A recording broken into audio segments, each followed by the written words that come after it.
ಗುಂಡೂರೆಡ್ಡಿ ಅಂದ್ರೆ ಯಾಕಷ್ಟು ವರ್ಚಸ್ಸು? ಕೆಲವೊಬ್ರು ಹೆದರ್ತಾರೆ, ಕೆಲವೊಬ್ರು ಪ್ರೀತಿ ಮಾಡ್ತಾರೆ. ನನ್ನ ಜೊತೆ ಎಷ್ಟು ಯುವಕರಿದ್ದಾರೆ, ದೊಡ್ಡವರಿದ್ದಾರೆ, ತಾಯಂದಿರಿದ್ದಾರೆ, ಅಕ್ಕ ತಂಗಿಯರಿದ್ದಾರೆ, ಎಲ್ಲರೂ ಆಶೀರ್ವಾದ ಇದ್ದಾರೆ. ನಮ್ಮ ಜಿಲ್ಲೆ ಮಹಾತ್ಮರು ಎಲ್ಲ ನಮ್ಮ ಹಿತೈಷಿಗಳು ಸೇರಿ ನನ್ನ ಟಿಕೆಟ್ ಕಟ್ ಮಾಡಿಸ್ತಾರೆ. ನಾವು ಎಲ್ಲ ಪಕ್ಷದಲ್ಲಿ ಅಧಿಕಾರವನ್ನು ಅನುಭವಿಸಿದವರು, ಎಲ್ಲ ಪಕ್ಷದಲ್ಲಿ ಉಳಿದವರು, JDS ಇಂದ ಅಧ್ಯಕ್ಷರಾದ್ರಿ, ಬಿಜೆಪಿಯಿಂದ ಜಿಲ್ಲಾ ಪಂಚಾಯತ್ ಸದಸ್ಯರಾಗಿ, ಕಾಂಗ್ರೆಸ್ದಲ್ಲಿದ್ರಿ, ಎಲ್ಲ ಪಕ್ಷದೊಂದು ಇದು ನೋಡಿದ್ರಿ. ಯಾವ ಸಿದ್ಧಾಂತ ನಿಮಗೆ ಸರಿ ಅನಿಸುತ್ತೆ ಅಂತ ಹೊಂದ್ಕೊಂಡು ಹೋಗುತ್ತೆ? ಒಂದ್ ಕಡೆ ಹುಮ್ನಾಬಾದ್ಗೆ ಬಂದ್ರೆ ರಾಜಶೇಖರ್ ಪಾಟೀಲ್ ಅವ್ರಿಗೆ ತಮಗೆ ಆತ್ಮೀಯರು, ಅವರು ರೆಡ್ಡಿ ಬರ್ರಿ ಅಂದ್ರೆ ಹಣ ಬರ್ತೀನಿ, ಒಂದು ರೀತಿಯ ಒಂದು ಸಹೋದರತ್ವ ಇದೆ. ಇನ್ನೊಂದ್ ಕಡೆ ನೋಡ್ಬೇಕಾದ್ರೆ ಬಸವ ಕಲ್ಯಾಣದಲ್ಲಿ ವಿಜಯ್ ಸಿಂಗ್ ಅವರು ತಮ್ದು ಏನು ರಾಜಕೀಯ ಗುರುಗಳ ಒಂದು ಮಗ ಕೂಡ ಆಗಿದ್ದಾರೆ, ಅವರು ಕೂಡ ಸಹೋದರ ಅಂತ ತಮಗೆ ಇದು ಮಾಡ್ತಿರ್ತಾರೆ. ಅಂದ್ರೆ ಯಾವ ತರ ಈ ಎರಡು ಕ್ಷೇತ್ರದಲ್ಲಿ ಚಾಯ್ಸ್ ಮಾಡಬಹುದು? ಜನರು ಆ ಟೈಮ್ನಾಗ ಏನು ತೀರ್ಮಾನ ಮಾಡ್ತಾರೆ, ಈ ಡಿಲಿಮಿಟೇಷನ್ ಏನಾರ ಆಗುತ್ತೇನೋ, ಯಾವ ಹಳ್ಳಿಗಳು ಎಕಡೆ ಹೋಗುತ್ತೋ ನೋಡ್ಕೊಂಡು ಆಮೇಲೆ ಮುಂದೆ ಜನರು ಏನು ಹೇಳ್ತಾರೆ, ನಮ್ಮ ಕಾರ್ಯಕರ್ತರು, ಜನರು ಎಲ್ಲ ಅಣ್ಣ ತಮ್ಮಂದಿರು ಹಿರಿಯರ ಮಾರ್ಗದರ್ಶನ ಮೇಲೆ ಇಷ್ಟಪಡ್ತೀನಿ. ಹಾಯ್, ಹಲೋ, ನಮಸ್ಕಾರ. JK ನ್ಯೂಸ್ ಕನ್ನಡಕ್ಕೆ ಸ್ವಾಗತ. ಇವತ್ತಿನ ನಮ್ಮ ವಿಶೇಷ ಸಂಚಿಕೆಯಲ್ಲಿ ನಮ್ಮ ಜೊತೆಗಿದ್ದಾರೆ ಸಮಾಜ ಸೇವಕರು, ಹೋರಾಟಗಾರರು ಹೌದು ಮತ್ತು ರಾಜಕಾರಣಿಯೂ ಹೌದು. ತನ್ನ 16ನೇ ವಯಸ್ಸಿನಿಂದ ಒಂದು ವಿದ್ಯಾರ್ಥಿ ಪರಿಷತ್ನಲ್ಲಿ ಒಂದು ವಿದ್ಯಾರ್ಥಿ ಹೋರಾಟಗಾರರಾಗಿ ತಮ್ಮ ಜೀವನವನ್ನು ಪ್ರಾರಂಭಿಸಿದವರು. ಇಂದು 2 ಬಾರಿ ತಾಲೂಕು ಪಂಚಾಯತ್ನ ಅಧ್ಯಕ್ಷರಾಗಿ ಮತ್ತು 1 ಬಾರಿ ಜಿಲ್ಲಾ ಪಂಚಾಯತ್ನ ಸದಸ್ಯರಾಗಿ ಮತ್ತು MLA ನ ಆಕಾಂಕ್ಷಿ ಕೂಡ ಆಗಿದ್ರು. ಅವರೇ ಬೇರೆ ಯಾರು ಅಲ್ಲ, ಗುಂಡೂರೆಡ್ಡಿ ಕಮಲಾಪುರಿ ಅವರು. ಬನ್ನಿ ಅವ್ರ ಜೊತೆ ಮಾತನಾಡೋಣ. ಸರ್, ಕಾರ್ಯಕ್ರಮಕ್ಕೆ ಸ್ವಾಗತ. ಸರ್, ತಮ್ಮ ಜೀವನದ ಕಿರು ಪರಿಚಯ ಹೇಳ್ಬೇಕಾದ್ರೆ ನಮ್ಮ ವೀಕ್ಷಕರಿಗೆ ಏನಂತ ಹೇಳ್ತಾರೆ? ನಾನು ಗುಂಡೂರೆಡ್ಡಿ ಅಂತೇಳಿ, ನನ್ನ ಹೆಸರು ಗುಂಡಪ್ಪ ರಾಮಣ್ಣ ಕಮಲಾಪುರ. ನಾನು ರೈತ ಕುಟುಂಬದಾಗ ಹುಟ್ಟಿದ್ದೀನಿ. ಇದೆ ನನ್ನ ಸ್ವಂತೂರು ಹನುಮಂತವಾಡಿ. ಬಟ್ ಎಲ್ಲ ನಾನು ABP ಸ್ಟೂಡೆಂಟ್ ಇದ್ದಾಗ ಹೋರಾಟ ಮಾಡಿದ್ಮೇಲೆ ಇಲ್ಲೂ ನಾ ಬೀದರ್ನಾಗ ಸೆಟ್ಲ್ ಆದೆ. 18 ವರ್ಷ ನಾನು ಬೀದರ್ನಾಗ ಇದ್ದೆ. ಬೀದರಿಂದ ನಮ್ಮ ತಾಲೂಕ್ ಪಂಚಾಯತಿಗೆ ನಿಂತಾಗ ನಾ ಈ ಕಡೆ ಬಂದೆ, ಮತ್ತು ಇಲ್ಲೇ ಉಳಿದಿದ್ದೀನಿ. ಈಗ ಗುಂಡೂರೆಡ್ಡಿ ಮತ್ತೆ ಕೆಲವೊಬ್ರು ಗುಂಡಾರೆಡ್ಡಿ ಅಂತ ಹೇಳ್ತಾರೆ. ಗುಂಡೂರೆಡ್ಡಿ ಅಂದ್ರೆ ಒಂದು ಹೆಸರಲ್ಲೇ ಒಂದು ರಾಯಲ್ ಹೆಸರು ಅನ್ನೋ ತರ ಇದೆ. ಅಂದ್ರೆ ಯಾವ ತರ ಇದೆ ಅಂತ ಇದು? ಈ ರೆಡ್ಡಿ ಅಂದರೆ ಬಂಗಾರ ಕಡ್ಡಿ ಸರ್. ನಮ್ಮ ಜಾತಿ ಎಲ್ತನ ಬಿ ನೋಡ್ರಿ, ನಮ್ಮ ಜಾತಿಗೆ ಏನೇನು ಕಮ್ಮಿ ಇಲ್ಲ. ನಮ್ಮ ಕುಲದೇವತೆ ಶ್ರೀ ಹೇಮರೆಡ್ಡಿ ಮಲ್ಲಮ್ಮ ತಾಯಿ ಶಿವನಿಗೆ ತೆಳಗ್ ಧರ್ತಿ ಕರೆಸಿ ನಮ್ದು ರೆಡ್ಡಿ ಸಮಾಜಕ್ಕೆ ವರ ಕೊಡಂತೆ ಬೇಡಿದಂತ ಮಹಾತ್ಮ ತಾಯಿ. ಅಂತ ವಂಶದಾಗ ನಾವು ಹುಟ್ಟಿದವರು. ನಾವು ಇವತ್ತು ಎಲ್ಲೇ ಹೋದ್ರು ನಮ್ಲಿಂದ ಏನ್ ಸೇವೆ ಆಯ್ತದ ನಾವು ಸೇವೆ ಮಾಡ್ಕೊತಾನೆ ಬಂದಿದ್ದಂತ ಸೇವಕರು. ನಾವೊಂದು ಸಮಾಜ ಸೇವೆ ಮಾಡ್ತೀವಿ, ಹೋರಾಟಗಳನ್ನ ಮಾಡ್ತೀವಿ ಅಂತ ಹೇಳ್ತೀವಿ. ಗುಂಡೂರೆಡ್ಡಿ ಅಂದ್ರೆ ಯಾಕಷ್ಟು ವರ್ಚಸ್ಸು? ಕೆಲವೊಬ್ರು ಹೆದರ್ತಾರೆ, ಕೆಲವೊಬ್ರು ಪ್ರೀತಿ ಮಾಡ್ತಾರೆ. ಯುವಕರಂತೂ ಒಂದು ಮ್ಯಾಗ್ನೆಟ್ ಯಾವ್ದು ರೀತಿಯಾಗಿ ಕಬ್ಬಿಣನ್ನು ಎಳೆಯುತ್ತೆ, ಆ ತರ ತಾವು ಯುವಕರನ್ನ ಎಳಿತೀರಿ. ಯಾವ ರೀತಿಯಾಗಿದೆ? ನನ್ನ ಇಡೀ ಜೀವನ, ನನ್ನ ಚಿಕ್ಕಂದಿನಿಂದ ಯಾರೇ ನನ್ನ ಜೊತೆ ಬಂದ್ರು ನಾನು ಅಣ್ಣ ತಮ್ಮನ ಥರ ಟ್ರೀಟ್ ಮಾಡ್ತೀನಿ. ನನ್ನ ಪಕ್ಕದಲ್ಲಿ ಕೂಡಿಸ್ಕೊತೀನಿ. ಏನೇ ಸಮಸ್ಯೆ ಹೇಳಿದ್ರೆ ನನ್ನಿಂದ ಆದರೆ ನನ್ನ ಮುಲಾಜಿಲ್ಲದೆ ಪ್ರಾಮಾಣಿಕತೆಯಿಂದ ಮತ್ತು ವಿಶ್ವಾಸ ಇಟ್ಕೊಂಡು ನಂಬಿಕೆ, ನಮ್ಮ ಅಣ್ಣ ತಮ್ಮರ ಜೊತೆ ಹೆಂಗಿರ್ತೀನಿ ಹಂಗೆ ಇಟ್ಕೊಂಡು ಅವ್ರ ತಕ್ಲೀಫ್ ನನ್ನ ತಕ್ಲೀಫ್ ಅಂತ ತಿಳ್ಕೊಂಡು ನಾನು ಸೇವೆ ಮಾಡಿದ್ದು. ಈಗ 16ನೇ ವಯಸ್ಸಿನಿಂದ ತಾವು ಒಂದು ವಿದ್ಯಾರ್ಥಿ ಹೋರಾಟಗಾರನಾಗಿ ಹೋರಾಟಗಳನ್ನ ಮಾಡ್ತಾ ಬಂದಿದ್ರಿ. ಯಾವ ರೀತಿಯಾಗಿ ಅವಾಗ ನಿಮ್ ಜೊತೆ ಹೆಂಗಿತ್ತು? ನಿಮ್ ಸಂಘಟನೆ ಎಲ್ಲ ಯುವಕರು ಯಾವ ರೀತಿಯಾಗಿ ಸಹಕಾರ ಕೊಡ್ತಿದ್ರು? ಇಡೀ ಜಿಲ್ಲೆಯಲ್ಲಿ ನನ್ನ ಜೊತೆ ಎಷ್ಟು ಯುವಕರಿದ್ದಾರೆ, ದೊಡ್ಡವರಿದ್ದಾರೆ, ತಾಯಂದಿರಿದ್ದಾರೆ, ಅಕ್ಕ ತಂಗಿಯರಿದ್ದಾರೆ, ಎಲ್ಲರೂ ಆಶೀರ್ವಾದ ಇದ್ದಾರೆ. ಕೆಲವು ಆಗಲ್ದವ್ರು ಇರ್ತಾರೆ, ಏನ್ ಮಾಡಕ್ಕಾಗಲ್ಲ ಸರ್. ದೇವರಿಗೆ ಶತ್ರುಗಳಿದ್ರು. ಅಣ್ಣ ಬಸವಣ್ಣವ್ರಿಗೆ, ಬಸವ ಕಲ್ಯಾಣದಾಗ ಕೊಂಡಿ ಮಿಂಚಣ್ಣವ್ರು ಅಂತೇಳಿ ಒಳ್ಳೆ ಕೆಲಸ ಮಾಡಿದ್ರು. ಅವರಿಗೂ ಕಾಟ ತಪ್ಪಿದ್ದಿಲ್ಲ. ಈಗ ಹೋರಾಟದಿಂದ, ವಿದ್ಯಾರ್ಥಿ ಹೋರಾಟಗಾರರಿಂದ ಪಾಲಿಟಿಕ್ಸ್ಗೆ ಯಾವ ರೀತಿಯಾಗಿ ರಾಜಕೀಯ ತಮ್ದು ಎಂಟ್ರಿ ಆಯ್ತು? ನಾನು ಯಾವುದು ರಾಜಕೀಯಕ್ಕೆ ಬರಬೇಕು, ನಾನು ಏನು ಜಿಲ್ಲಾ ಪಂಚಾಯತ್ ಮೆಂಬರ್ ಆಗಬೇಕು, ತಾಲೂಕ್ ಪಂಚಾಯತ್ ಅಧ್ಯಕ್ಷರಾಗಬೇಕು ಅಂತ ಕನಸಿನಾಗೂ ವಿಚಾರ ಮಾಡಿದ್ರು. ಇದೆಲ್ಲ ನಮ್ಮ ತಾಯಿ ತಂದೆ ಆಶೀರ್ವಾದ, ನಮ್ಮ ಕುಲದೇವತೆ ಹೇಮರೆಡ್ಡಿ ಮಲ್ಲಮ್ಮ ತಾಯಿದು ಎಲ್ಲ, ನಿಮ್ಮಂತ ಅಣ್ಣ ತಮ್ಮಂದಿರು ಎಲ್ಲರ ಸಹಕಾರ, ಎಲ್ಲರ ಮಾರ್ಗದರ್ಶನ. ನಮ್ಮ ದಿವಂಗತ ಪಾಪ ಧರ್ಮಸಿಂಗ್ ಸಾಹೇಬರು ನಮ್ಮ ರಾಜಕೀಯ ಗುರುಗಳು, ನಮ್ಮ ಹಸ್ಮಿ ಸಾಹೇಬರು ನನ್ಗೆ ಇಲ್ಲಿ ಜುಲ್ಫಿಕರ್ ಹಸ್ಮಿ ಮಾಜಿ MLA ಬೀದರ್. ಪಾಪ ಅವ್ರು ನಮ್ಮ ಸಮಾಜದವರೆಲ್ಲ ನನ್ನ ಸಂಬಂಧಿಕರಲ್ಲ. ನೀವು ಇಲ್ಲಿ ಹೋಗಿ ಗುಂಡಣ್ಣ ಚಿಟ್ಟ ಜಿಲ್ಲಾ ಪಂಚಾಯತ್ ನಿಲ್ಬೇಕಂತ ಕೇಳಿದೆ. ಇದರ ನಕ್ಕೋ ಗುಂಡಣ್ಣ ತುಂಬುದರ್ ಜಾವ ಜನರಲ್ ಟೀಪ್ನಂಗೆ ಇಲ್ಲಿ TP ಜನರಲ್ ಬಂದಿದ್ದಾರೆ, ನಂಗೆ ಗೊತ್ತಿರಲಿಲ್ಲ. ಪಾಪ ಇವತ್ತು ತೀರ್ಕೊಂಡಿದ್ದಾರೆ. ಅವ್ರ ಆತ್ಮಕ್ಕೆ ಶಾಂತಿ ಸಿಗಲಿ. ಒಳ್ಳೆಯ ಅಂಥ ರಾಜಕಾರಣಿಗಳು ಬೇಕು ನೆನೆಸ್ಕೋಬೇಕಂತ. ಎಲ್ಲ ಒಂದು ಬಡವರಿಗೆ ಈಗ ಅಧಿಕಾರ ವಿಕೇಂದ್ರೀಕರಣ ಆಗ್ಬೇಕು. ಡಾಕ್ಟರ್ ಬಾಬಾ ಸಾಹೇಬ್ ಅಂಬೇಡ್ಕರ್ ಕನಸೇನಿತ್ತು, ಅವ್ರ ಕಾನೂನು ಅದಕ್ಕೆ ಅಧಿಕಾರ ವಿಕೇಂದ್ರೀಕರಣ ಆಗ್ಬೇಕು, ಮನಿ ತನಕ ಬಡವ್ರ ತನಕ ಮುಟ್ಬೇಕಂತದಕ್ಕೆ ಉದಾಹರಣೆ ಧರ್ಮಸಿಂಗ್ ಸಾಹೇಬರು ಆ, ಮಾನ್ಯ ಮಾಜಿ ಶಾಸಕರು ಬೀದರ್ ಜುಲ್ಫೇಕರ್ ಅಸ್ಮಿ ಸಾಹೇಬ್. ಈಗ ತಾವು ಫಸ್ಟ್ ಬಾರಿ ತಾಲೂಕಾ ಪಂಚಾಯತ್ ಸದಸ್ಯರಾಗಿ ಆಗಿದ್ರಿ. ಜೆಡಿಎಸ್ ಇಂದ ಕೇವಲ ಮೂರೇ ಸದಸ್ಯರಿದ್ರು, ಮತ್ತೆ ಬಿಜೆಪಿಯಲ್ಲಿ ಕಾಂಗ್ರೆಸ್ ಅಲ್ಲಿ ನೋಡ್ಬೇಕಾದ್ರೆ ಸದಸ್ಯರು ಅವರೇ ಅಧ್ಯಕ್ಷರಾಗುವಂತ ಸ್ಥಿತಿಯಲ್ಲಿ ಇದ್ರು ಕೂಡ ತಾವು ಅಧ್ಯಕ್ಷರಾಗಿ ಅವಿರೋಧವಾಗಿ ಆಯ್ಕೆ ಆಗಿದ್ರಿ. ಇದು ಹ್ಯಾಂಗ್ ಸಾಧ್ಯ ಆಯ್ತು ಅಂತ? ಅಲ್ಲಿ 19 ಬಿಜೆಪಿ ಇದ್ರು ಸರ್. ಬಿಜೆಪಿ ಸರ್ಕಾರ ಇತ್ತು, ಅಟ್ರು ಸಾಹೇಬರು ಶಾಸಕರಿದ್ದರು, ರೇವು ನಾಯಕ್ ಇನ್ಚಾರ್ಜ್ ಮಿನಿಸ್ಟರ್ ಇದ್ದರು ನಮ್ಮ ಜಿಲ್ಲೆದು. ಎಲ್ಲ ಜನರು ನನ್ನ ಮೇಲೆ ಪ್ರೀತಿ ಇಟ್ಟು ಪಾಪ ಪಾರ್ಟಿ ಬಿಟ್ಟು ಬಂದು ನನಗೆ ಸಪೋರ್ಟ್ ಮಾಡಿ ಒಂದ್ಸಲ ಅಧ್ಯಕ್ಷ ಮಾಡಿ ಸೆಕೆಂಡ್ ಟೈಮ್ ಮತ್ತೆ ನನ್ಗೆ ಅವಿರೋಧ ಆಯ್ಕೆ ಮಾಡಿದ್ರು ಎಲ್ಲರೂ ಸೇರಿ. ಅಲ್ಲಿ ಪಾರ್ಟಿನೇ ಇರಲಿಲ್ಲ, ನಾವೆಲ್ಲರೂ ಸೇರಿ ಏನು ಕೆಲಸ ಮಾಡಿದ್ವಿ ಇವತ್ತು ಛಾಪಿದೆ ತಾಲೂಕ್ ಪಂಚಾಯತ್ದಾಗ ಹೋಗಿ ಕೇಳಿದ್ರೆ ಇವತ್ತು ಹೇಳ್ತಾರೆ. ನಾನು ಏನು ಮಾಡಿದೆ, ಇತಿಹಾಸ ರಚನೆ ಮಾಡಿದ್ದೆ. ನಾನು ಹೋಗಿ ಬಿಸ್ನೆಸ್ ಇಟ್ಕೊಂಡು ತಲೆಗೆ ಇಟ್ಕೊಂಡು ನಾನು ರಾಜಕೀಯಕ್ಕೆ ಬಂದವನೇ ಅಲ್ಲ. ರಾಜಕೀಯಕ್ಕೆ ಬರ್ಬೇಕಂತ ಕನಸಿನಾಗ ವಿಚಾರ ಮಾಡಿಲ್ಲ. ಚೆನ್ನಾಗಿ ಬಂದಿದ್ರು, ಒಂದೇನೋ ಅಧಿಕಾರ ಸಿಕ್ಕಿದೆ ಅಂತ ಸೇವೆ ಮಾಡೋಕೆ ಏನು ಅವಕಾಶ. ಅವಾಗೆ ನಾನು ಎಜುಕೇಶನ್ ಬಗ್ಗೆ, ಹಾಸ್ಪಿಟಲ್ಗಳ ಬಗ್ಗೆ, ಈ ಅಂಗನವಾಡಿ ಹಾಸ್ಟೆಲ್ ಊಟದ ಬಗ್ಗೆ ಬಹಳ ನಾನು ಕಾಳಜಿ ವಹಿಸ್ತಿದ್ದೆ. ಪ್ರತಿ ಹಾಸ್ಟೆಲ್ಗೂ ವಿಸಿಟ್ ಮಾಡ್ತಿದ್ದೆ, ಪ್ರತಿ ಅಂಗನವಾಡಿಗೆ ವಿಸಿಟ್ ಮಾಡ್ತಿದ್ದೆ. ಅದು ಒಂದು ಅವರ ದೀನ ದಲಿತರು, ಬಡವರು, ಹೆಣ್ಮಕ್ಳು ಯಾರೇ ನಮ್ಮ ತಾಲೂಕ್ ಪಂಚಾಯತ್ ಬಂದರು, ಒಂದ್ಸಲ ಬಿಟ್ಟು 2 ಸಲ ಬಂದ್ರು ಯಾಕೆ ಬಂದಿರಿ ಅಂತ ನಾನೇ ಕೇಳ್ತಿದ್ದೆ. ಕರೆದು ಅವ್ರಿಗೆ ಏನು ಸಮಸ್ಯೆ ಇದೆ, ಯಾರ ಹತ್ರ ಇದೆ, ಯಾವುದೇ ಆಫೀಸರ್ ಹತ್ರ ಇದ್ರು ಇಮಿಡಿಯೇಟ್ ಆಫೀಸರ್ ಕರೆಸಿ ಅವ್ರ ಕೆಲಸ ಮಾಡ್ಕೊಂಡು ಕಳಿಸ್ತಿದ್ದೆ. ಈಗ ಇಷ್ಟೆಲ್ಲ ಅಭಿವೃದ್ಧಿ ಮಾಡ್ಬೇಕಾದ್ರೆ ತಮ್ಮ ಸಹೋದ್ಯೋಗಿ ಸದಸ್ಯರುಗಳಾಗಿರ್ಬೋದು, ಮತ್ತೆ ಶಾಸಕರಾಗಿರ್ಬೋದು, ಸಚಿವರು ಯಾವ ರೀತಿಯಾಗಿ ತಮ್ಗೆ ನಾನು ಎಲ್ಲರ ಜೊತೆ ಚೆನ್ನಾಗಿರ್ತಿದ್ದೆ ಸರ್. ನಾನು ಒಂದ್ಸಾರಿ ಫಸ್ಟ್ ಅಧ್ಯಕ್ಷ ಆದಾಗ ಅಟ್ರು ಸಾಹೇಬ್ರ ಅಧ್ಯಕ್ಷ MLA ಇದ್ರು, ಆಮೇಲೆ ಖೂಬಾ ಸೇಠ್ ಇದ್ರು, ಆಮೇಲೆ ನಾರಾಯಣರಾವ್ ಬಂದ್ರು. 3 ಶಾಸಕರದಾಗ ನಾನು ಕೆಲಸ ಮಾಡಿದ್ದೀನಿ ಬಸವ ಕಲ್ಯಾಣದಾಗ. ಈಗ ಮಾಜಿ ಮುಖ್ಯಮಂತ್ರಿ ಆದಂತ ಧರ್ಮ್ ಸಿಂಗ್ ಅವ್ರ ಜೊತೆ ತಮ್ಮ ಒಡನಾಟ ಯಾವ ರೀತಿಯಾಗಿತ್ತು? ಧರ್ಮ್ ಸಿಂಗ್ ಸಾಹೇಬ್ರು ಬಹಳ ನಾನು ಏನೇ ಕೆಲಸ ಹೇಳಿದ್ರು ಪಾಪ ಇಲ್ಲ ಅಂತಿರಲಿಲ್ಲ. ನಾನು ಅವ್ರ ಒಳಗಡೆ ಎಲ್ಲೇ ಇದ್ರು ನಾನು ಬಂದಂದ್ರೆ ಗುಂಡು ರೆಡ್ಡಿ ಬಂದಾರ ಅಂದ್ರೆ ಡೈರೆಕ್ಟ್ ಎಂಟ್ರಿ ಇತ್ತು. ಮಾಜಿ ಮುಖ್ಯಮಂತ್ರಿ ಅವರು ಧೀಮಂತ ನಾಯಕರು ನಮ್ಮ ಭಾಗದ್ದು ಅಂಥವ್ರ ಹತ್ರ ಏನೇ ಒಂದು ಯಾರನ್ನ ಸಮಸ್ಯೆ ತೊಗೊಂಡು ಹೋದ್ರು ಇಮಿಡಿಯೇಟ್ ಮಾಡಿಸ್ಕೊಡ್ತಿದ್ರು. ಈಗ 2 ಬಾರಿ ತಾಲೂಕು ಪಂಚಾಯತ್ ಅಲ್ಲಿ ಸದಸ್ಯರಾದ್ರಿ, ಮತ್ತೆ ಜಿಲ್ಲಾ ಪಂಚಾಯತ್ ಅಲ್ಲಿ ಕಾಂಗ್ರೆಸ್ ಇಂದ ಟಿಕೆಟ್ ಸಿಗಲಿಲ್ಲ, ಬಿಜೆಪಿಯಿಂದ ತಾವು ಒಂದು ಬಹು ದೊಡ್ಡ ಪೈಪೋಟಿ ಅಂದ್ರೆ ಜಿಲ್ಲಾ ಮಟ್ಟದಲ್ಲಿ ಚರ್ಚೆ ಆಗಿರುವಂತಹ ಒಂದು ಕ್ಷೇತ್ರದಲ್ಲಿ ಸರಳವಾಗಿ ತಾವು ಗೆದ್ದು ಬಂದಿದ್ರಿ. ಯಾವ ರೀತಿಯಾಗಿ ಚುನಾವಣೆ ನಡೀತು? ಸರ್ ನಾನು ಒಬ್ಬನೇ 2-3 ಕ್ಷೇತ್ರದಾಗ ಕೇಳ್ತೀನಿ. ನೀವು ಹುಮ್ನಾಬಾದ್ ಕೇಳಿದ 18ಕ್ಕೆ ನನ್ನ ಟಿಕೆಟ್ ಫೈನಲ್ ಆಗಿ ಯಡಿಯೂರಪ್ಪ ಸಾಹೇಬರು ಮುಂಜಾನೆ ಕರ್ಸ್ಕೊಂಡು ನನಗೆ ಟಿಫಿನ್ ಮಾಡಿ ಮನೆಯಲ್ಲಿ ನಿನ್ನ ನಾಮಿನೇಷನ್ ಫೈಲ್ ರೆಡಿ ಮಾಡ್ಕೊಂಡು ಹೇಳಿದ್ರು. ಅರ್ಲಿ ಮಾರ್ನಿಂಗ್ ಬಾತ್ ಹೇಳಿದ್ರು. ಸ್ವಲ್ಪ ನಂಗೆ ಹೋಗ್ಲಿಕ್ಕೆ ಲೇಟ್ ಆಯ್ತು ಅಂತ ನಾನು ಬರೋ ತನಕ ಬೀದರ್ ಬಂದ್ರು ಸರ್. ಬೀದರ್ ಬಂದು ಅಫ್ಜಲ್ಪುರ್ಗೆ ಮಲ್ಲಿಕಾಯಿ ಗೊತ್ತಿದ್ದ ನಾಮಿನೇಷನ್ ಹಾಕ್ಲಕ್ಕೆ ಹೋಗೋರಿದ್ರು. ಬೀದರ್ ಬಂದು ಏರ್ಪೋರ್ಟ್ನಾಗ ಕೂತಾಗ ನಮ್ಮ ಜಿಲ್ಲೆ ಮಹಾತ್ಮರು ಎಲ್ಲ ನಮ್ಮ ಹಿತೈಷಿಗಳು ಸೇರಿ ನನ್ನ ಟಿಕೆಟ್ ಕಟ್ ಮಾಡಿದ್ರು ಏರ್ಪೋರ್ಟ್ನಲ್ಲಿ. ಇಲ್ದ್ರೆ 18ಗೆ ನಾನು ಶಾಸಕರಾಗ್ತಿದ್ದೆ. ಅಂದ್ರೆ ಬಿಜೆಪಿ ಶಾಸಕರ ಟಿಕೆಟ್ ತಮಗೆ ಆಗಿತ್ತು ಅಂತ? ಆಗಿತ್ತು, ಫೈನಲ್ ಆಗಿತ್ತು ಸರ್. ಖುದ್ದು ಯಡಿಯೂರಪ್ಪ ಸಾಹೇಬರು ನಿನ್ನ ನಾಮಿನೇಷನ್ ಫೈಲ್ ಮಾಡಕ್ಕೆ ಡಾಕ್ಯುಮೆಂಟ್ ರೆಡಿ ಮಾಡ್ಕೊಂಡು ಹೇಳಿದ್ರು. ಮುಂಜಾನೆ ಬಂದು ಬಿಫಾಮ್ ಅಂತ ಹೇಳಿದ್ರು. ನನ್ಗೆ ಸ್ವಲ್ಪ ಹೋಗ್ಲಾಕ್ ಲೇಟ್ ಆಯ್ತು ಟ್ರಾಫಿಕ್ನಾಗ. ಸಾಹೇಬರು ಯಾವ ಕ್ಷೇತ್ರದ ಸರ್? ಹುಮ್ನಾಬಾದ್ ಕ್ಷೇತ್ರದ. ಹುಮ್ನಾಬಾದ್ 18ಕ್ಕೆ. ಆಮೇಲೆ ನಿಮ್ ಕಟ್ ಆಗಿ ಮತ್ತೆ ಸುಭಾಷ್ ಕಲ್ಲೂರ್ ಅವ್ರಿಗೆ? ಹೌದು, ನಮ್ಮ ಹಿರಿಯರಿದ್ರು ಪಾರ್ಟಿಯಲ್ಲಿ ಅಂತ ಹೇಳಿ ತಿಳ್ಕೊಂಡು ಅವ್ರಿಗೆ ಕೊಟ್ಟರು. ಅವ ಒಂದು ಮಿಸ್ ಆಯ್ತು. ಲಾಸ್ಟ್ ಟೈಮ್ ಬಸವ ಕಲ್ಯಾಣದಾಗ ನಾ ತಾಲೂಕ್ ಪಂಚಾಯತ್ ಅಧ್ಯಕ್ಷ ಕೇಳಿದ್ದೆ. ಮಧ್ಯ ಚುನಾವಣೆ ಬಂತು, ಬೈ ಎಲೆಕ್ಷನ್ ಬಂದಾಗ ನಾನು 2 ಸಲ ತಾಲೂಕ್ ಪಂಚಾಯತ್ ಅಧ್ಯಕ್ಷ ಕೆಲಸ ಮಾಡಿದ್ದೀನಿ. ಎಲ್ಲ ಜನರು ಸೇರಿ ನೀವು ಇಲ್ಲಿ ಹಾಕಿ ಅಂದಾಗ ನಾನು ಅಲ್ಲಿ ಕೇಳಿದೆ. ಮತ್ತು 23ಕ್ಕೆ ಇಲ್ಲೆಲ್ಲ ಬಂದ ಎಲ್ಲ ರಾಜಕೀಯ ನಾಯಕರು ಬಂದಾಗ ಇದೊಂದ್ಸಲ ಮಿಸ್ ಆಗಿದೆ, ನೆಕ್ಸ್ಟ್ ಟೈಮ್ ನಿನ್ಗೆ ಕೊಡ್ತೀವಿ ಟಿಕೆಟ್ ಅಂತ ಹೇಳಿ ಪ್ರಾಮಿಸ್ ಮಾಡಿದ್ರು. ಎಲ್ಲಿ? ಬಸವ ಕಲ್ಯಾಣ ಕೇಳಿದ್ರು. ಎಲ್ಲರೂ ಒಂದು ಅಡ್ಜಸ್ಟ್ ಮಾಡ್ತೀವಿ ಅಂತ ಹೇಳಿದ್ರು. ಮಾನ್ಯ ನಮ್ಮ MP ಅವರು ಇವರೆಲ್ಲ ಸೇರಿ ನಾನು ಬಸವ ಕಲ್ಯಾಣ ಕೇಳಿ ನಿನ್ನ ಟಿಕೆಟ್ ಫೈನಲ್ ಮಾಡಿಸ್ತಂದ್ರೆ ಇದು ಹುಮ್ನಾಬಾದ್ ಕೇಳಿದ್ರೆ ನನ್ನ ಟಿಕೆಟ್ ಫೈನಲ್ ಆಯ್ತಿತ್ತು. ಅಂದ್ರೆ ಈಗ ಸಿದ್ದು ಪಾಟೀಲ್ ಏನ್ ಶಾಸಕರಾಗಿದ್ದಾರೆ, ಅವ್ರ ಪ್ಲೇಸಿಗೆ ತಮ್ಮದೇ ಇತ್ತು. ಯಾಕಂದ್ರೆ ಲಾಸ್ಟ್ ಟೈಮ್ ನಾನು ತಾಲೂಕ್ ಪಂಚಾಯತ್ ಜಿಲ್ಲಾ ಪಂಚಾಯತ್ ಮಾಡಿ ಬಂದಿದ್ದೇನೆ, ನನ್ ಕ್ಲಿಯರ್ ಇತ್ತು ಹುಮ್ನಾಬಾದ್. ಮತ್ತೆ ಯಾಕೆ ಸರ್ ಈಗ ನೋಡ್ಬೇಕಾದ್ರೆ ಶರಣು ಸಲ್ಗರ್ ಅವರು ಬೇರೆ ಜಿಲ್ಲೆಯಿಂದ ಬಂದು ಇಲ್ಲಿ ಟಿಕೆಟ್ ತಂದು ಗೆಲ್ತಾರೆ, ಮತ್ತೆ ಹೆಸರೇ ಇಲ್ದಂತ ಒಂದು ಭಗವಂತ ಖೋಬಾ ಅವರು ಒಂದು ಸಂಸದರಾಗ್ತಾರೆ, ಅದೇ ಪಕ್ಷದಲ್ಲಿ ತಮ್ಗೆ ಯಾಕೆ ಈ ತರ ಆಗುತ್ತೆ? ಈ ನಮ್ ಜಿಲ್ಲೆ ಹಾಳು ಮಾಡಿದ್ದೆ ನಮ್ಗೆಲ್ಲ ಗೊತ್ತಿದೆ. ರಾಮಚಂದ್ರ ವೀರಪ್ಪ ಸಾಹೇಬರು ಬಿಜೆಪಿನೇ ಇರ್ಲಿಲ್ಲ, ಮೋದಿ ಸಾಹೇಬರು ಇರ್ಲಿಲ್ಲ, ಅವಾಗ ಇಷ್ಟು ಸ್ಟ್ರಾಂಗ್ ಬಿಜೆಪಿ ಇರ್ಲಿಲ್ಲ, ಇವಾಗ ಇರ್ಲಿಲ್ಲ, ಯಾರು ಇರ್ಲಿಲ್ಲ. ಅಂತ ಟೈಮ್ನಾಗ ಇಲ್ಲಿ ಗೆಲ್ತಿತ್ತು MP. ಅಂಥದ್ದು ಹೋಗಿ ನಿಮ್ಗೆ ಗೊತ್ತಿದೆ ಯಾಕೆ ಸೋಲ್ತು ಅಂತ ಹೇಳಿ. ಅದ್ರ ಬಗ್ಗೆ ಟೀಕೆ ಮಾಡಿದ್ರೆ ಪ್ರಯೋಜನ ಇಲ್ಲ. ಅಂದ್ರೆ ಎಲ್ಲೋ ಒಂದ್ ಕಡೆ ಬಸವ ಕಲ್ಯಾಣದಲ್ಲಿ ಕೂಡ ತಮ್ಗೆ ಒಂದು ಬೇರೆ ಜಿಲ್ಲೆಯವರಿಗೆ ಇಲ್ಲಿ ಟಿಕೆಟ್ ಸಿಗುತ್ತೆ, ಅವ್ರು ಗೆಲ್ತಾರೆ, ತಮ್ಗೆ ಯಾಕೆ ಸಿಗ್ಲಿಲ್ಲ?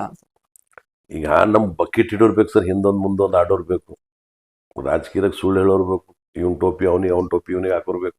ನಮ್ಗೆ ಅವು ಏನೂ ಆಗಲ್ಲ. ಇದ್ದಿದ್ದು ಸೀದಾ ಆಡೋರು, ಸೀದಾ ಹೋಗೋರು. ನಾವು ಬಾಕ್ಲಿಂದ ಹೋಗ್ಲಿಕ್ಕಾಗಲ್ಲ ನಮ್ಗೆ.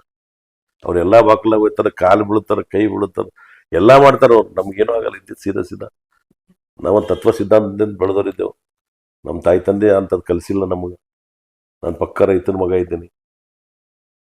ಈಗ ತಾವು ಎಲ್ಲ ಪಕ್ಷದಲ್ಲಿ ಅಧಿಕಾರವನ್ನು ಅನುಭವಿಸಿದವರು, ಎಲ್ಲ ಪಕ್ಷದಲ್ಲಿ ಉಳಿದವರು, ಜೆಡಿಎಸ್ ಇಂದ ಅಧ್ಯಕ್ಷರಾದ್ರಿ, ಬಿಜೆಪಿಯಿಂದ ಜಿಲ್ಲಾ ಪಂಚಾಯತ್ ಸದಸ್ಯರಾಗಿ, ಕಾಂಗ್ರೆಸ್ದಲ್ಲಿ ಇದ್ರಿ, ಎಲ್ಲ ಪಕ್ಷದ ಒಂದು ಇದು ನೋಡಿದ್ರಿ. ಯಾವ ಸಿದ್ಧಾಂತ ನಿಮ್ಗೆ ಸರಿ ಅನಿಸುತ್ತೆ ಅಂತ, ಹೊಂದ್ಕೊಂಡು ಹೋಗುತ್ತೆ ಅಂತ?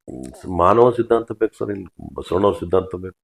ಇಲ್ಲಿ ಡಾಕ್ಟರ್ ಬಾಬಾ ಸಾಹೇಬ್ ಅಂಬೇಡ್ಕರ್ ಅಂತವ್ರು ಹೇಳಿದ ಮಾರ್ಗದರ್ಶನದಾಗ ನಡಿಬೇಕು. ಬರೀ ಮೈಕ್ ಸಿಕ್ಕಾಗ ಅಂತ ಹೇಳ್ತಾರೆ ಸ್ಟೇಜ್ ಮೇಲೆ ಎಲ್ಲರೂ ನಾಯಕರು. ಅದು ತಿಳಿದಕ್ಕೆ ನಡೆಯೋದ್ರಾಗ ಎಲ್ಲೂ ಇಲ್ಲ ಯಾರ್ದು. ಅಂತ ನೀತಿ ಬೇಕು. ಬಟ್ ಜನರು ಭಾಳ ಹುಷಾರಿದ್ದಾರೆ. ಯಾಕೆ ಹಿಂಗಾಗ್ತಿದೆ ಗೊತ್ತಾಗಲ್ಲ. ಜನರಿಗೆ ಗೊತ್ತಾಗುತ್ತೆ. ಜನರಿಗೆ ಗೊತ್ತಾಗ್ತಾ ಇದೆ. ಮುಂದೆ ಬರ್ತಕ್ಕಂಥದ್ದು ಎಲ್ಲ ಒಳ್ಳೇದಾಗುತ್ತೆ. ತಮ್ಮ ಜನ್ಮದಿನ ಇದ್ದಾಗ ವಿಶೇಷ ಆಹ್ವಾನ ಇರೋದ್ರಿಂದ ನಾವು ಕೂಡ ನಮ್ಮ ತಂಡ JK ನ್ಯೂಸ್ ತಂಡ ಕೂಡ ಇಲ್ಲಿ ಬಂದಿತ್ತು. ನಾವು ನೋಡ್ತಾ ಇದ್ವಿ, ಬಿಜೆಪಿ ಅವರು ಬರ್ತಾರೆ, JDS ಅವರು ಬರ್ತಾರೆ, ಕಾಂಗ್ರೆಸ್ನವರು ಬರ್ತಾ ಇದ್ದಾರೆ, ಮತ್ತೆ ಬೇರೆ ಪಕ್ಷಕ್ಕೆ ಪಾರ್ಟಿಗೆ ಯಾವ್ದೋ ಸಂಬಂಧ ಇಲ್ದವರು ಕೂಡ ಇಲ್ಲಿ ಬಂದು ನಮ್ಗೆ ಶುಭವನ್ನ ಹಾರ್ಕಿದ್ರು. ಯಾವ ರೀತಿಯಾಗಿ ಇಷ್ಟೊಂದು ಎಲ್ಲ ಬೇರೆ ಬೇರೆ, ಈಗ ನಾವು ಬೇರೆ ನಾಯಕರನ್ನ ನೋಡಿದಾಗ JDS ನವರಿದ್ರೆ ಕಾಂಗ್ರೆಸ್ ಅವ್ರು ಹೋಗಲ್ಲ, ಬಿಜೆಪಿ ಅವರಲ್ಲ, ಬಿಜೆಪಿ ಅವ್ರದಿದ್ರೆ ಕಾಂಗ್ರೆಸ್ನವ್ರು ಬರಲ್ಲ. ಆದ್ರೆ ತಮ್ಮಲ್ಲಿ ಎಲ್ಲಾ ಪಕ್ಷದವರು ಬರ್ತಾರೆ, ರಾಜಕೀಯಕ್ಕೆ ಸಂಬಂಧ ಇಲ್ದವ್ರು ಬರ್ತಾರೆ, ಅಧಿಕಾರಿಗಳು. ಹೇಗೆ ಸಾಧ್ಯ ಇಷ್ಟೆಲ್ಲ ಅಂತ? ಸರ್, ನಾನು ಜಾತಿನೇ ಕೊನೆಯಿಲ್ಲ ಸರ್. ಹಂಗೆ ಬೆಳ್ಕೊಂಡು ಬಂದಿದ್ದೇನೆ. ನಾನು ಓದಿದ ರಾಯಚೂರ್ದಾಗ ಇಡೀ ಜಿಲ್ಲೆದಾಗ ಇಲ್ಲಿ ಜಾತಿಗಳು ಅವ್ರಿ. ನಾ ಚಿಕ್ಕಂದಾಗ ಜಾತಿನೇ ನಮ್ಗೆ ಗೊತ್ತಿರಲಿಲ್ಲ. ಈಗೆಲ್ಲ ಜಾತಿ ನೋಡ್ಲತ್ತೇವೆ ನಾವು ಬಂದಾಗ. ಯಾವ ರೆಡ್ಡಿ ಅನ್ನ, ಇವ ಮರಾಠನ, ಇವ ಮುಸ್ಲಿಮನ, ಇವ SC ಅನ್ನ, ಇವ ಜಾತಿ. ನಾವು ಮನುಷ್ಯರಾಗಿ ನೋಡೋಣ ಸರ್. ನೀವು ಮನುಷ್ಯರಿದ್ದೀರಿ. ನಿಮ್ಮ ಧರ್ಮ ನಿಮ್ಗೆ ಶ್ರೇಷ್ಠ, ನಮ್ಮ ಧರ್ಮ ನಮ್ಗೆ ಶ್ರೇಷ್ಠ. ನಿಮ್ಗೆ ನಾವು ಒಳ್ಳೇದಾಗ್ಬೇಕಂತ ಬಯಸ್ಬೇಕು, ನೀವು ನಮ್ಗೆ ಆಗ್ಬೇಕಂತ ಬಯಸ್ಬೇಕು. ಒಳ್ಳೆಯವ್ರ ಜೊತೆ ನಾವು ಒಳ್ಳೆಯವ್ರಿದ್ದೀವಿ, ಕೆಟ್ಟವ್ರ ಜೊತೆ ಕೆಟ್ಟವ್ರಿದ್ದೀವಿ. ಈಗ ಅಧಿಕಾರ ಅನುಭವಿಸಿದವರು ಅಧಿಕಾರ ಇಲ್ಲದೆ ಬದುಕೋಕೆ ಆಗಲ್ಲ ಅನ್ನುವಂತ ಒಂದು ಹಿರಿಯರ ಮಾತು ಇದೆ. ಯಾವ ರೀತಿಯಾಗಿ ಜಿಲ್ಲಾ ಪಂಚಾಯತ್ ಅಧಿಕಾರ ಬಹುದು 5 ವರ್ಷ ಸರ್. ಯಾವ ಅಧಿಕಾರದಾಗಿದ್ದೀನಿ? ಜನ ನೋಡಿದ್ರೆ ಎಷ್ಟು ಜನ ಬರ್ತಾರೆ. ಯಾರು ಕೇಳಿದ್ರು ನಾನು ಮಾಡ್ಕೋತಾ ಇಲ್ಲ, ದಯವಿಟ್ಟು ಬರಬೇಡಿ, ನೀವು ವಿಶ್ ಮಾಡಿ, ನಿಮ್ಮ ಆಶೀರ್ವಾದ ಇಲ್ಲ ನನ್ನ ಮೇಲೆ ಅಂತ ಹೇಳಿದ್ದೇನೆ. ಬರ್ತಾಗ ಬನ್ನಿ ಅಂತ ಯಾರಿಗೂ ಹೇಳಿಲ್ಲ. ನಾನು ಹುಟ್ಟಿದ ದಿನ ಬರ್ತಡೇ ಮಾಡ್ಕೋತಾ ಇಲ್ಲ ಅಂತ ಹೇಳಿದ್ದೇನೆ. ಅವತ್ತು ಗಾಡಿ ಪೂಜೆ, ನಮ್ಮ ಕಾಂಪ್ಲೆಕ್ಸ್ ಪೂಜೆಗಳೆಲ್ಲ ಮಾಡೋಣತ್ತಿದ್ದಾಗ ನಮ್ದೆಲ್ಲ ಕಾರ್ಯಕರ್ತರು, ಅಣ್ಣ ತಮ್ಮಂದಿರೆಲ್ಲ ಸೇರಿ ಒಂದು ಸ್ಟೇಜ್ ಮಾಡ್ತಿದ್ರು ಮುಂಜಾನೆ ಹೋಗತ್ತನ. ನಾ ಮುಂಜಾನೆ ನೋಡಿ ಸ್ಟೇಜ್ ಇದ್ದಿದ್ದು ಕಟೌಟ್ ಹಾಕಿದ್ರು. ಆಮೇಲೆ ದಿನ ನನಗೆ ಅಣ್ಣ ಇಲ್ಲಿ ಕಟೌಟ್ ಇವೆ, ನಿಮ್ಮ ಬರ್ತಡೇ ಇದೆ, ನಾವು ಬರ್ತೀವಿ, ಎಲ್ಲಿ ಮಾಡ್ಕೋತಿದ್ರಿ ಅಂತ ಕೇಳಿದಾಗ ನಾನು ಮಾಡ್ಕೋತಾ ಇಲ್ಲ.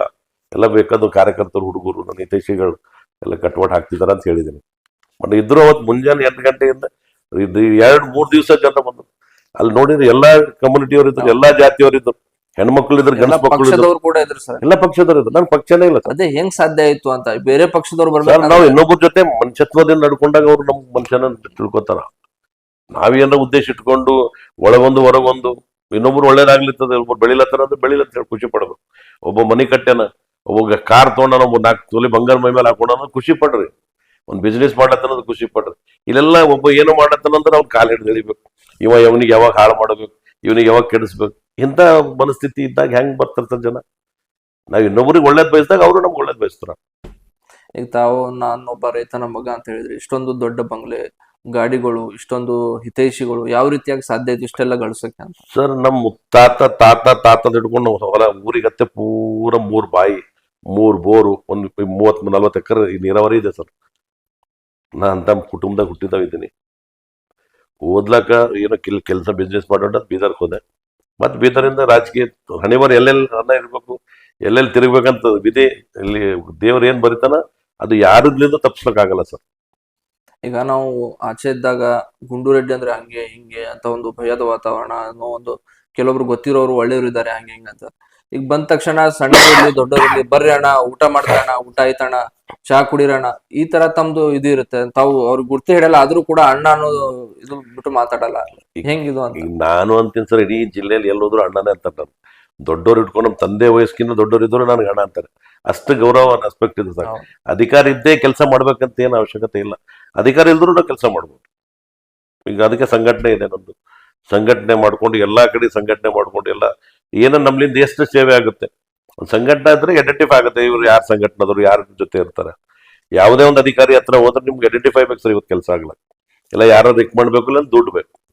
ಇವತ್ತೇನು ಕರಪ್ಷನ್ ನಡೆದಿದೆ ಹೇಳಿ, ಬಡವ್ರದ್ದು ಏನು ಹಾಲತ್ತಿದೆ. ಒಂದು ತಾಲೂಕು ತಹಶೀಲ್ ಆಫೀಸ್ ಮೇಲೆ ಹೋಗಿ ನೋಡಿ, ಒಂದು ಸಬ್ ರಿಜಿಸ್ಟರ್ ಆಫೀಸ್ಗೆ ಹೋಗಿ ನೋಡಿ, ಮುನ್ಸಿಪಾಲ್ಟಿಗೆ ಹೋಗಿ ನೋಡಿ, ಒಂದು ಗ್ರಾಮ ಪಂಚಾಯತ್ಗಳಿಗೆ ಹೋಗಿ ನೋಡಿ. ದುಡ್ಡಿಲ್ಲ ಅಂದ್ರೆ ಮಾತೇ ಇಲ್ಲ. ಹಿಂಗಾದ್ರೆ ಬಡವ್ರ ಪರ ಯಾರು ಇರ್ತಾರೆ ಸರ್? ಬರೀ ನಾವು ಬಡವ್ರ ಪರ ಇದ್ದೋ, ರೈತರ ಪರ ಇದ್ದೋ. ನೋಡ್ರಿ, ರೈತರ ಪರ ಇದ್ದಾರ, ರೈತರಿಗೆ ಯಾಕೆ ಇಳಿಸ್ಬೇಕು ರೋಡಿಗೆ? ಇದನ್ನ ಎಲ್ಲಾ ಪಕ್ಷ ಶಾಸಕರಿದ್ದಾರೆ, ರೈತರಾಗಿ ರೈತರ ಪರ ಕಳ ಇಟ್ಕೊಂಡು ಅವರೇ ಮಂತ್ರಿಗೆ ಮಾತಾಡ್ಬೋದು, ಮುಖ್ಯಮಂತ್ರಿಗೆ ಮಾತಾಡ್ಬೋದು. ರೈತರಿಗೆ ಹೆಲ್ಪ್ ಆಗುತ್ತಲ್ಲ ಸರ್? ಈಗ ರೈತರೇ ರೋಡಿಗೆ ಇಳಿದು ಹೋರಾಟ ಮಾಡೋವರೆಗೂ ನೀವು ಶಾಸಕರೇ ಹಾಕಿದ್ದೀರಿ. ಯಾವುದೇ ಪಾರ್ಟಿಯವ್ರು ಇರ್ಲಿ, ನಿಮ್ ಜವಾಬ್ದಾರಿ ಇದೆ. ನಿಮ್ ಜನಪ್ರತಿನಿಧಿ ಯಾಕೆ ಮಾಡ್ಯಾರ? ಈ ಕ್ಷೇತ್ರದೆಲ್ಲ ನಿಮ್ ಸಮಸ್ಯೆಗಳು ತಗೊಂಡೋಗಿ ಯಾವ ಅಧಿಕಾರಿ ಇದ್ದಾರೆ, ಮುಖ್ಯಮಂತ್ರಿ ಇದ್ದಾರೆ, ಯಾವ ಮಂತ್ರಿ ಇದ್ದಾರೆ, ಅವ್ರಿಗೆ ನೀವು ಮಾತಾಡಿ ಅಂತ ಕ್ಷೇತ್ರ ಪರ ಪ್ರತಿನಿಧಿ ಮಾಡಿ ಕಳಿಸಿದ್ದಾರೆ ನಿಮ್ಗೆ. ನೀವೇನ್ ಮಾಡ್ತಿದ್ರಿ? MLA ಆಗಿದ್ದು ಬರ್ತೀವಿ. MLA ಇದು ಶಾಶ್ವತ ಇಲ್ಲ, 5 ವರ್ಷ ಸರ್. ಜನ ನೋಡ್ತಾರ, ಒಳ್ಳೆ ಕೆಲಸ ಮಾಡಿದ್ರೆ ಮತ್ತೆ ಕಂಟಿನ್ಯೂ ಮಾಡ್ತಾರ. ಒಳ್ಳೆ ಕೆಲಸ ಮಾಡಿಲ್ಲ ಅಂದ್ರೆ ಇಲ್ಲಿ ಬನ್ನಿ, ಎಲಿಜಿಬಲ್ ಇಲ್ಲ ನಮ್ಗಂತ. ಶಾಸಕ ಅಂದ್ರೆ ಮಂತ್ರಿ ಇದಿಲ್ಲ ಸರ್, ರಾಜೇ ಇಲ್ಲ. ಶಾಸಕ ಅಂದ್ರೆ ಆ ಕ್ಷೇತ್ರದ ಜನರದ ನೌಕರಿ. ಆ ಕ್ಷೇತ್ರದವ್ರು ಎಲ್ಲರಿಗೂ ಓಡಾಡಿ ನಿಮ್ ಕೆಲಸ ಮಾಡ್ಕೊಳಕ್ ಆಗಲ್ಲ ಅಂತೇಳಿ ಗ್ರಾಮ ಪಂಚಾಯತ್ ಮಟ್ಟದ ಕೆಲಸ ಇರ್ತದೆ, ಗ್ರಾಮ ಪಂಚಾಯತ್ ಸದಸ್ಯ ಮಾಡ್ತಾರ. ಅಲ್ಲೊಂದು ಬಾಡಿ ಇರ್ತದೆ, ಅಧ್ಯಕ್ಷ ಇರ್ತಾರ, ಉಪಾಧ್ಯಕ್ಷ ಇರ್ತಾರ. ಇಲ್ಲಿ ಏನು ಕೆಲಸ ಇದ್ರೆ ಇಲ್ಲಿ ಮಾಡ್ಕೋಬೇಕು ಲೋಕಲ್ದಾಗ. ಇಲ್ಲ ಆಗಿಲ್ಲ, ತಾಲೂಕ್ ಮಟ್ಟದಾಗ ಇದ್ದಂದ್ರೆ ತಾಲೂಕ್ ಪಂಚಾಯತ್ ಇರ್ತದೆ, ತಾಲೂಕ್ ಪಂಚಾಯತ್ ಜನಪ್ರತಿನಿಧಿ ಮಾಡಿ ಕಳಿಸ್ತಾರೆ. ಇಲ್ಲಿ ಏನಾಗಿ ಜಿಲ್ಲಾ ಮಟ್ಟದ ಕೆಲಸ ಇದ್ರೆ ಜಿಲ್ಲಾ ಪಂಚಾಯತ್ ಸದಸ್ಯರಾಗಿ ಜಿಲ್ಲಾ ಪಂಚಾಯತ್ ಕಳಿಸ್ತಾರೆ ಬೀದರಲ್ಲಿ. ಅಂದ್ರೆ ಈ 3 ಟೈರ್ ಸಿಸ್ಟಮ್ ಇದೆ. ಇಲ್ಲಿ ಯಾವುದು ಆಗಿಲ್ಲ ಅಂದ್ರೆ ಶಾಸಕರ ಕೆಲಸ ಇದೆ. ಬೆಂಗಳೂರಲ್ಲಿ ಏನಾರ ಇದ್ರೆ ಇಲ್ಲಿನ ಸಮಸ್ಯೆ, ಅಲ್ಲಿ ಮಂತ್ರಿ, ಮುಖ್ಯಮಂತ್ರಿ ಯಾರ ಹತ್ರನೂ ಹೋಗೋದಿದ್ರೆ ನೀವು ಈ ಕ್ಷೇತ್ರದ ಪರ ಮಾತಾಡಿ ಧ್ವನಿ ಎತ್ತಿ ಅಂತ ಜನ ಕಳಿಸ್ತಾರೆ. ಈಗ ಸಂಘಟನೆ ಅಂತ ಹೇಳಿದೆ, ಸಂಘಟನೆಯವರು ರಾಜಕೀಯದಲ್ಲಿ ಇರಬಾರ್ದು, ರಾಜಕೀಯದವ್ರದ್ದು ಯಾವ್ದು ಸಂಘಟನೆ ಇರಲ್ಲ ಅಂತ ಹೇಳ್ತಾರೆ. ಈಗ ತಾವು ರಾಜಕೀಯದಲ್ಲಿ ಇದ್ದು ಕೂಡ ಸಂಘಟನೆ ಕಟ್ಟಿದ್ರೆ ಸಂಘಟನೆ ಕಟ್ಟೋ ಉದ್ದೇಶ ಏನು ಅಂತ? ಸಂಘಟನೆ ಬೇರೆ ಸರ್, ರಾಜಕೀಯ ಬೇರೆ. ಈಗ ಒಂದೊಂದು 2-3 ರಾಜಕೀಯದಲ್ಲಿ 2-3 ಹುದ್ದೆ ತಗೋತಾರ, ಹಂಗ ತಗೋಬಾರ್ದಲ್ಲ ಸರ್? ಒಬ್ರಿಗೆ ಒಂದೇ ತಗೋಬೇಕಲ್ಲ. ಮತ್ತೆ ಈಗ 2-3 ಹುದ್ದೆ ಇದ್ದವರು ಅದಾರ ಮೊದಲು ಇದಾರಿಲ್ಲ. ಸಂಘಟನೆ ಇದೆ, ಜನ ನಾವು ಸೇವೆ ಮಾಡ್ಲಕ್ಕ ಒಂದೊಂದು ಸಂಘಟನೆ ಮಾಡ್ಕೊಂಡಾಗ ಎಲ್ಲೇ ಯಾರದೇ ಸಮಸ್ಯೆ ನಮ್ ಕಂಡು ಬಂದಾಗ, ನಮ್ ಯಾರ ಹೇಳಿದಾಗ ನಾವು ಮುಲಾಜಿಲ್ದೆ ಆ ಸಂಬಂಧಪಟ್ಟ ಅಧಿಕಾರಿಗಳಿಗೆ ಇವ್ರ ಕೆಲಸ ಇದೆ, ಇದು ಯಾಕೆ ಓಡಾಡಿಸ್ತಿದ್ರಿ ಅಂತ ಐಡೆಂಟಿಫೈ ಇದೆ. ಯಾರಪ್ಪ ಅಂದ್ರೆ ಯುವಕರಾದ ಸಂಘಟನೆ ಹುಡುಗರು. ಅಲ್ಲೊಂದು ಜವಾಬ್ದಾರಿ ಇರುತ್ತೆ, ಒಂದು ರೆಸ್ಪೆಕ್ಟ್ ಸಿಗುತ್ತೆ. ಜನ ಪರ ಕೆಲಸ ಮಾಡಕ್ಕೆ ನಾವು ಸಂಘಟನೆ ಮಾಡಿದ್ದು. ಉದ್ದೇಶ ನಮ್ದು ಯಾವ್ದೋ ನಮ್ ಸ್ವಾರ್ಥಗೋಸ್ಕರ ಯಾವ್ದು ಮಾಡಿದಲ್ಲ. ಈಗ ಸಂಘಟನೆ ಕೇವಲ ಜಿಲ್ಲೆಗೆ ಸೀಮಿತ ಆಗಿರುತ್ತೋ ರಾಜ್ಯದಲ್ಲಿ? ರಾಜ್ಯ ತುಂಬಾ ಎಲ್ಲ ಕಡೆ ಸಂಘಟನೆ ಮಾಡ್ತೇವೆ. ಈಗ ನಾವು ನೋಡ್ತೀವಿ, ಗುಂಡೂರು ರೆಡ್ಡಿ ಅವ್ರ ಮನೆ ಕಡೆ ಆಗಿರ್ಬೋದು, ಆಫೀಸ್ ಕಡೆ ಆಗಿರ್ಬೋದು, ಜನ ನೋಡಿದ್ರೆ ಯಾರ್ದೋ ಒಂದು MLA ಆಫೀಸ್ ಇದೆ, MLA ಮನೆ ಇದೆ ಅನ್ನೋ ತರ ಇರುತ್ತೆ. ಯಾಕೆ ಎಷ್ಟು ಜನ ನಿಮ್ ಕಡೆ ಬರ್ತಾರೆ ಅಂತ? ಯಾವುದೇ ಅಧಿಕಾರದಲ್ಲಿ ಇರದಿದ್ರು ಕೂಡ ಜನ ಅಷ್ಟೊಂದು ಕಾಣ್ತಾ ಇರ್ತಾರೆ. ಇನ್ನು ನಮ್ ಭಾಗದಾಗ 80% ಪೊಲೀಸ್ ಸ್ಟೇಷನ್ ಹೋಗಲ್ಲ ಸರ್. ಗಂಡ ಹೆಂಡತಿ ಸಮಸ್ಯೆ ಇರಲಿ, ಅಣ್ಣ ತಮ್ಮರು ಲ್ಯಾಂಡ್ ಪ್ಲಾಟ್ ಯಾವ್ದಾದ್ರು ಕೂಡ ತಗೊಂಬರ್ಲಿ, ಅವ್ರ ಫೈನಾನ್ಸ್ ಡೆವಲಪ್ ಮಾಡೋ ನಂಬಿಕೆ ನನ್ನ ಮೇಲೆ ಇಟ್ಕೊಂಡು ಬರ್ತಾರೆ. ನಾನ್ ಖರ್ಚು ನ್ಯಾಯ ಮಾಡ್ತೀನಿ ಸರ್. ಅಲ್ಲಿ ನನ್ನ ಹತ್ರ ಯಾರು ಬರ್ತಾರೆ ಅವರು ನಮ್ಮೋರೆ, ಅವ್ರು ಯಾರು ಕೊಡೋರು ಇದನ್ನ ತಗೊಳ್ಳೋದ್ರೆ ಅವರು ನಮ್ಮೋರೆ. ಇಬ್ಬರಿಗೆ ಕೂಡ್ಸ್ಕೊಂಡು ನ್ಯಾಯ ಮಾಡಿ ಕಳಿಸ್ತೀನಿ ಸರ್. ಇಲ್ಲಿ ನ್ಯಾಯ ನನಗೆ ನಂಬಿ ಇಲ್ಲಿ ಸರಿ ಮಾಡ್ತಾರೆ ಅಂತ ತಿಳ್ಕೊಂಡು ನಂಬಿಕೆ ಇಟ್ಕೊಂಡು ಇಡೀ ಜಿಲ್ಲೆಯಲ್ಲಿ, ಗುಲ್ಬರ್ಗಾ ಜಿಲ್ಲಾ ಬೇರೆ ಕಡೆಯಿಂದ ಜನ ಬರ್ತಾರೆ. ಈಗ 2028ರಲ್ಲಿ ಚುನಾವಣೆ ಬರ್ತಾ ಇದೆ. ಬಹಳಷ್ಟು ಜನರ ಆಸೆ ಇದೆ ಗುಂಡು ರೆಡ್ಡಿ ಅವರು ಒಂದು ಶಾಸಕರ ಸ್ಥಾನಕ್ಕೆ ನಿಲ್ಬೇಕು, ಶಾಸಕರಾಗಬೇಕು ಅಂತ. ತಮ್ದು ಏನಿದೆ ಅಂತ ನೋಡೋಣ ಸರ್. ಇನ್ನ 28 ದೂರ ಇದೆ, ಇನ್ನ 3 ವರ್ಷ ಇದೆ. 2 ಆಪ್ಷನ್ ಇದಾವ. ಒಂದ್ ಕಡೆ ಬಸವ ಕಲ್ಯಾಣ, ಒಂದ್ ಕಡೆ ಹುಮ್ನಾಬಾದ್ಗೆ ಬಂದ್ರೆ ರಾಜಶೇಖರ್ ಪಾಟೀಲ್ ಅವ್ರಿಗೆ ತಮ್ಗೆ ಆತ್ಮೀಯತರು, ಅವರು ರೆಡ್ಡಿ ಬರ್ರಿ ಅಂದ್ರೆ ಅಣ್ಣ ಬರ್ತೀನಿ, ಒಂದು ರೀತಿಯ ಒಂದು ಸಹೋದರತ್ವ ಇದೆ. ಇನ್ನೊಂದ್ ಕಡೆ ನೋಡ್ಬೇಕಾದ್ರೆ ಬಸವ ಕಲ್ಯಾಣದಲ್ಲಿ ವಿಜಯ್ ಸಿಂಗ್ ಅವರು ತಮ್ದು ಏನು ರಾಜಕೀಯ ಗುರುಗಳ ಒಂದು ಮಗ ಕೂಡ ಆಗಿದ್ದಾರೆ. ಅವರು ಕೂಡ ಸಹೋದರ ಅಂತ ತಮ್ಗೆ ಇದು ಮಾಡ್ತಿರ್ತಾರೆ. ಅಂದ್ರೆ ಯಾವ ತರ ಈ 2 ಕ್ಷೇತ್ರದಲ್ಲಿ ಚಾಯ್ಸ್ ಮಾಡಬಹುದು? ಜನರು ಆ ಟೈಮ್ನಾಗ ಏನ್ ತೀರ್ಮಾನ ಮಾಡ್ತಾರೆ, ಈ ಡಿಲಿಮಿಟೇಷನ್ ಏನಾರ ಆಗುತ್ತೇನೋ, ಯಾವ ಹಳ್ಳಿಗಳು ಎಕಡೆ ಕಡೆ ಹೋಗುತ್ತೋ ನೋಡ್ಕೊಂಡು ಆಮೇಲೆ ಮುಂದೆ ಜನರು ಏನ್ ಹೇಳ್ತಾರ, ನಮ್ಮ ಕಾರ್ಯಕರ್ತರು, ಜನರು ಎಲ್ಲ ಅಣ್ಣ ತಮ್ಮಂದಿರು ಹಿರಿಯರ ಮಾರ್ಗದರ್ಶನ ಮೇಲೆ ಸ್ಟೆಪ್ ಇಡ್ತೀನಿ. ಈಗ ರಾಜಕೀಯದಲ್ಲಿ ನೋಡ್ಬೇಕಾದ್ರೆ ತಮ್ಗೆ ಐಡಲ್ ಯಾರು ಅಂತ? ಸರ್, ನಾನು ಒಳ್ಳೇದ್ ಯಾರು ಮಾಡ್ತಾರ ಅವ್ರೆಲ್ಲರೂ ಜನಪರ ಒಣ ಶೋಪುಟ ನಾಟಕ ನೌಟಂಕಿಗಳಿಗೆ ನಂಬಲ್ ಸರ್. ನಾವು ನೌಟಂಕಿಗಳಿಗೆ ಚಪ್ಲಿಕನ್ನ ದೂರ ಬಿಟ್ಟಿನಿ ಸರ್. ಹೊರಗೆ ಚಪ್ಲಿಯಲ್ಲಿ ಬಿಡ್ತಲ್ಲ ಹಂಗೆ ದೂರ ಇಟ್ಟಿನ ಅವ್ರಿಗೆ. ಯಾಕಂದ್ರೆ ನಮ್ಗೆ ಎಲ್ಲಿ ರೆಸ್ಪೆಕ್ಟ್ ಇದೆ, ಯಾರು ಒಳ್ಳೆಯವ್ರು ಇದಾರೆ ಅವ್ರಿಗೆ ನಾವು ಫಾಲೋ ಮಾಡ್ತೀವಿ. ಅವ್ರು ಯಾವುದೇ ಪಾರ್ಟಿಯವ್ರು ಇರ್ಲಿ, ಅವ್ರು ಯಾವುದೇ ಜಾತಿಯವ್ರು ಇರ್ಲಿ. ನನ್ಗೆ ಜಾತಿನೂ ಇಲ್ಲ, ಪಾರ್ಟಿನೂ ಇಲ್ಲ. ನನಗೆ ಇದು ಎಷ್ಟು ಬಿಟ್ಟು ಜನ ನಂಗೆ ಪ್ರೀತಿ ಮಾಡ್ತಾರೆ. ಇದೇ ಎಕ್ಸಾಂಪಲ್ ನಿಮ್ಗೆ ಬಸವ ಕಲ್ಯಾಣದಾಗ ಬರ್ತೀರಿ ನೋಡಿದಿರಿ, ಯಾರ್ದು ಬರ್ತೀರಿ ನಮ್ಮ ಜಿಲ್ಲೆಯಲ್ಲಿ ಆಗಿಲ್ಲ. ಅಷ್ಟು ವಾಲಂಟಿಯರ್ ಪಾಪ ಸ್ವಂತ ಖರ್ಚಿಂದ, ಸ್ವಂತ ದುಡ್ಡು ಪೆಟ್ರೋಲ್ ಹಾಕೊಂಡು, ಕಾರ್ ತಗೊಂಡು, ಒಂದೊಂದು ಚಾಲು ಎಷ್ಟು ಜನ ಯಾಕೆ ಖರ್ಚು ಮಾಡ್ಕೋತೀರಿ ತರಬೇಡಿ ಅಂತ ಹೇಳಿದ್ರು ಪಾಪ ಅಷ್ಟು ಪ್ರೀತಿಯಿಂದ ತರ್ತಾರೆ. ಸಂಘಟನೆ ಕಾರ್ಯಕ್ರಮ ಆದ ಕೆಲವೇ ದಿನಗಳಲ್ಲಿ ಅದಕ್ಕೂ ಮತ್ತೆ ಮೀರಿಸುವಂತ ಒಂದು ಕಾರ್ಯಕ್ರಮ ಆಯ್ತು. ಹೆಂಗ್ ಸಾಧ್ಯ ಸರ್? ಈ ಸಂಘಟನೆ ನೋಡ್ರಿ, ಅವತ್ತು ಸಂಘಟನೆ ದಿವಸ 13ನೇ ವರ್ಷದ ವಾರ್ಷಿಕೋತ್ಸವ ಯುವಕ್ರಾಂತಿ ಸಂಘಟನೆ ದಿವಸ ಕ್ಲೈಮೇಟ್ ಎಲ್ಲ ಭಾಳ ಇದಿತ್ತು ಸರ್. ಮಳೆ ಬರೋ ತರ ಇತ್ತು, ಫುಲ್ ವೆದರ್ ಮುಂಜಾನೆ ಅಷ್ಟಿದ್ರು ಅಷ್ಟು ಜನ ಸೇರಿ, ಜನ ಸಿಗುತ್ತೆ, ಸಾವಿರಾರು ಸಂಖ್ಯೆಯಲ್ಲಿ ಇದ್ರು. ಅಷ್ಟು ಜನ ಪೂರ ಫಂಕ್ಷನ್ ಅಲ್ಲಿ ತುಂಬಿ ಹೊರಗಡೆ ಎಲ್ಲ ಫುಲ್ ಇತ್ತು. ಹಂಗೆ ಪ್ರೀತಿ ಇಟ್ಕೊಂಡು ಬರ್ತಾರೆ ಸರ್. ನಾವು ಪ್ರೀತಿ ಇಟ್ಕೊಂಡಿದ್ದು, ನಾವು ನಂಬಿಕೆಯಿಂದ ಇನ್ನೊಬ್ರಿಗೆ ನಂಬ್ತೀವಿ, ಅವರು ನಂಬ್ಕೊಂಡು ಬರ್ತಾರೆ. ನನ್ನ ಕಾರ್ಯಕ್ರಮ ನಾನು ಏನೇ ಮಾಡ್ತಿದ್ರು ಪಾಪ ಜನಗಳ ಆಶೀರ್ವಾದ. ಈ ರಾಜೇಶ್ವರ್ ಫಸ್ಟ್ ನನ್ನ ರಾಜಕೀಯ ಸ್ಟಾರ್ಟ್ ಆಗಿದೆ ರಾಜೇಶ್ವರದಿಂದ. ಈ ನಂದು ಇವ್ರ ಐಸಾನ್ ಇವ್ರು ಏನ್ ನನ್ಗೆ ಪ್ರೀತಿ ಮಾಡ್ತಾರ ಅದಕ್ಕೆ ಬೆಲೆ ಕಟ್ಲಕ್ಕಾಗಲ್ಲ. ನನ್ನ ಜೀವಂತ ಇರೋ ತನಕ ಎಷ್ಟೇ ಕೆಲಸ ಮಾಡಿದ್ರು ಈ ಜನರು ಋಣ ತೀರ್ಸ್ಲಕ್ಕಾಗಲ್ಲ, ಅಷ್ಟು ಪ್ರೀತಿ ಮಾಡ್ತಾರೆ. ಏನೇ ಮಾಡ್ಬೇಕಾದ್ರೆ ಮುಂದೆ ಗುರು ಇರ್ಬೇಕು, ಹಿಂದೆ ಗುರು ಇರ್ಬೇಕು ಅಂತ ಹೇಳ್ತಾರೆ. ತಮ್ಮಿಂದ ಹಿಂದೆ ಇರುವಂತಹ ಗುರು ಯಾರು? ಗುರು ಹವಾ ಮಲ್ಲಿನಾಥ್ ಮಹಾರಾಜರು ಇದ್ದಾರೆ. ನನ್ನ ಎಲ್ಲಾ ಗುರುಗಳಿಗೆ ನಮ್ಮ ಜುಡಿಗಾಪುರ್ ಇದ್ದಾರೆ. ಯಾ ಗುಡಿ ಕಾಣಿದ್ರು ಶಣ್ ಮಾಡ್ತೀನಿ, ಯಾ ಗುರುಗಳಿದ್ರು ಹೋಗಿ ದರ್ಶನ ತೋತೀನಿ. ಮಲ್ಲಿಕಾರ್ಜುನ್ ಮುತ್ಯ ಅಂತ ಇದ್ದಾರೆ. ನೀವು ನೋಡ್ರಿ ಎಲ್ಲಾ ಸೂಫಿ ಸಂತರ ಹತ್ರ ದರ್ಗಾ ಕಾಣಿಸ್ಲಿ, ಚರ್ಚ್ ಕಾಣಿಸ್ಲಿ, ಗುಡಿ ಕಾಣಿಸ್ಲಿ, ಬುದ್ಧ ಮಂದಿರ್ ಕಾಣಿಸ್ಲಿ, ನಾನು ಎಲ್ಲಿದ್ರು ಮೂರ್ತಿ ಕಾಣಿಸ್ಲಿ ಅಂದ್ರೆ ಶಣ್ ಮಾಡ್ತೀನಿ ಸರ್. ಈಗ ಹವಾ ಮಲ್ಲಿನಾಥ್ ಮಹಾರಾಜರ ವಿಷಯ ತಂದಾಗ ಅವರು ಬರೋದೇ ಸಿಗೋದೇ ಕಷ್ಟ ಅಂತಾರೆ. ತಾವು ಹೆಚ್ಚು ಅವ್ರ ಜೊತೆ ಕಾಣಿಸ್ಕೊಳ್ತೀರಿ, ಯಾವ ರೀತಿ ನಂಬಿಕೆ. ನಾವು ಗುರುಗಳು ಇರ್ಬೇಕಂತ, ಗುರು ಅಂದ್ರೆ ನನ್ಗೆ ಯಾವುದೇ ಕಮ್ಯುನಿಟಿದವ್ರು ಇರ್ಲಿ. ಇನ್ನು ಕೆಲವರು ಇದಾರೆ ಗುರುಗಳು ಬರೀ ಜಾತಿಗೆ ನೋಡ್ತಾರ, ಈ ರಾಜಕೀಯ ಮಾಡ್ತಾರೆ, ರಾಜಕೀಯ ಇವರೇ ಇರ್ಬೇಕು. ಗುರುಗಳಂದ್ರೆ ಗುರುಗಳು ಮಠದಾಗೆ ಇರ್ಬೇಕು ಸರ್, ಜನರ ಪರ ಇರ್ಬೇಕು ಅವ್ರು. ಅದು ಬಿಟ್ಕೊಟ್ಟು ಕೆಲವು ನೋಡಿದ್ರಿ ಈಗ ರಾಜಕೀಯ ಪರ ಮಾತಾಡ್ತಾರೆ. ಯಾರ ಒಳ್ಳೆ ಮಾತಾಡಿದ್ರೆ ಅವ್ರಿಗೆಲ್ಲ ಟಾರ್ಗೆಟ್ ಮಾಡ್ತಾರೆ. ಗುರುಗಳು ರಾಜಕೀಯಕ್ಕಿಂತ ದೊಡ್ಡ ಲಪಡ ಗುರುಗಳಾಗಿದೆ. ಕೊನೆಯದಾಗಿ ನಮ್ಮ ವೀಕ್ಷಕರಿಗೆ ಮತ್ತೆ ಬೀದರ್ ಜಿಲ್ಲೆಯ ಜನತೆಗೆ, ಈಗ ಬೀದರ್ ಅಷ್ಟೇ ಅಲ್ಲ, ತಾವು ಕಲಬುರಗಿಯಲ್ಲಿ ಕೂಡ ಚಿರಪರಿಚಿತರು, ಆ ಜನತೆಗೆ ಏನ್ ಹೇಳಕ್ ಇಚ್ಛೆ ಪಡ್ತೀನಿ? ಏನಿಲ್ಲ, ನಾನು ಎಲ್ಲರಿಗೂ ಒಂದು ಕೈ ಮುಗಿದು ಕಳಿ ವಿನಂತಿ ಮಾಡ್ತೀನಿ. ಒಳ್ಳೇದು ಯಾವ್ದಿದೆ ಒಳ್ಳೆ ಪರ ಇರ್ರಿ. ಕೆಟ್ಟದ್ ಯಾರು ಮಾಡ್ತಾರೆ, ಕೆಟ್ಟದಿದೆ, ತಪ್ಪಿದೆ ಅಂತೇಳಿ ನೀವು ಯಾವಾಗಿಂತನ ಹೇಳಲ್ಲ. ಹೇಳ್ತಾನ ಕೆಟ್ಟದ್ ಮಾಡೋರು ಇರ್ತಾರ, ಸುಳ್ಳು ಹೇಳೋರು ಇರ್ತಾರ, ಮೋಸ ಮಾಡೋರು ಇರ್ತಾರ.